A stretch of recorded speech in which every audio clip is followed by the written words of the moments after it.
Welcome to my channel. चला आज आपण बघणार आहोत वाय स्टिचिंग कशी करायची असते ती.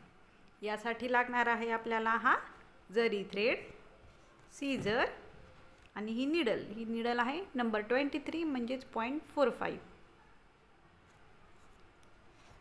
यामध्ये मी पहिल्यांदा या 3 रेषा मारून घेतलेल्या आहेत आणि यावरती या पद्धतीने वाय ड्रॉ करून घेतलेले आहेत.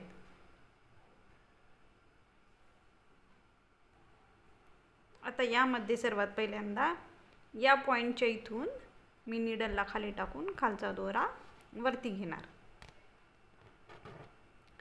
त्यानंतर या सेंटरच्या इथे येऊन पुन्हा एकदा निडलला खाली टाकून खालचा दोरा वरती घ्यायचा.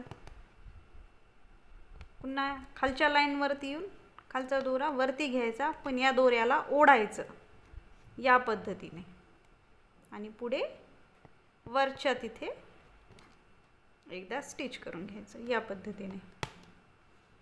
पुन्हा एकदा दाखवते. वरून दोरा मधल्या सेंटरच्या लाईनवरती घ्यायचा, सेंटरपासून एकदम खालच्या लाईनवरती,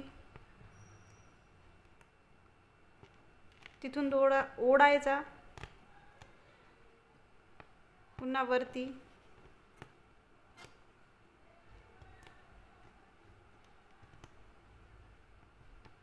या पद्धतीने करायचं.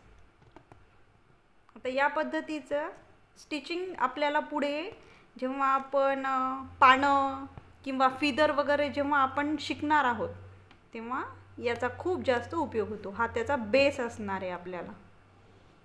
या पद्धतीने करायचं हळूहळू. हे तुम्ही जरी थ्रेडने करू शकतात किंवा सिल्कच्या थ्रेडने सुद्धा करू शकतात.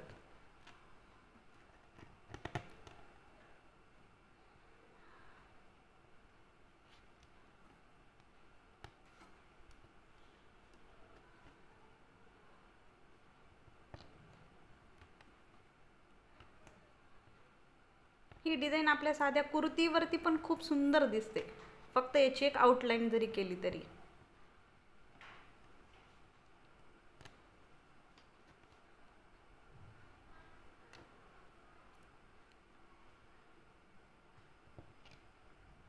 याची छान प्रॅक्टिस करा आणि यानंतर मग आपल्याला जेव्हा फिदर शिकायचे आहेत तेव्हा मग हे सोपं जाईल तुम्हाला.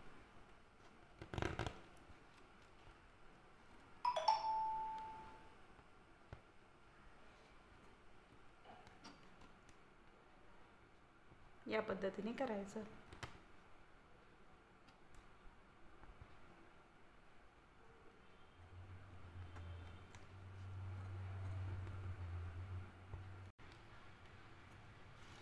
या पद्धतीने दिसते ही डिझाईन. मी तुम्हाला सिल्क थ्रेडने करून दाखवते. थोडीशी वेगळी पद्धत घेते. यामध्ये वरच्या तिथून दोऱ्याला सेंटरच्या तिथे आणलं,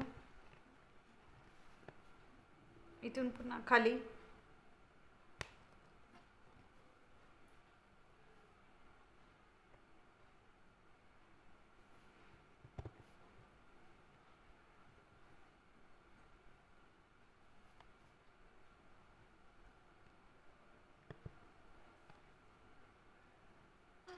पुन्हा वरती,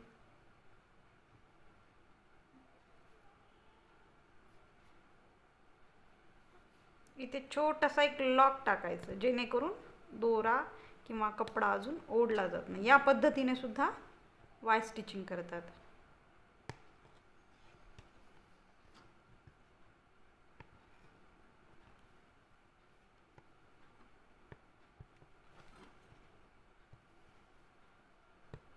छोटंसं लॉक केलं, पुन्हा अजून पुढे क्रॉसमध्ये, तिथून पुन्हा खाली सरळ लाईनमध्ये,